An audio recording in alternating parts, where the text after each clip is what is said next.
Sisters, gather close. I want to speak to you today not as someone who has all the answers, but as someone who has spent years in silence, and in that silence, I've learned how loudly judgment echoes.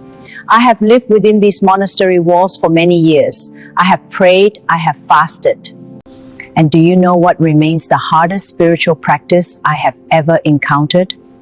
Not the early morning prayers in the cold, not the discipline of stillness. The hardest practice is this: to look at another woman and choose grace over judgment. I want you to think of a woman you have judged.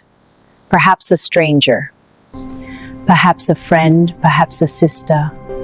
You looked at her life from the outside and formed a verdict. We have all done it, and I am asking us, all of us, to do better. Because here is what I have come to understand in my years of contemplation. You do not know her story. You do not know what she cried about at 3 a.m. You do not know what she has survived behind closed doors. Behind that smile, behind that silence. You do not know how many times she has had to rebuild herself from rubble. And yet we judge her choices, her body, her voice, her ambition. We have created an impossible standard and then punished each other for failing to meet it. Sisters, this is not sisterhood.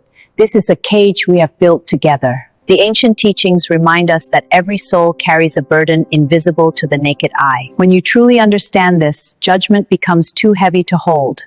You put it down, and in its place you pick up something far more powerful: compassion.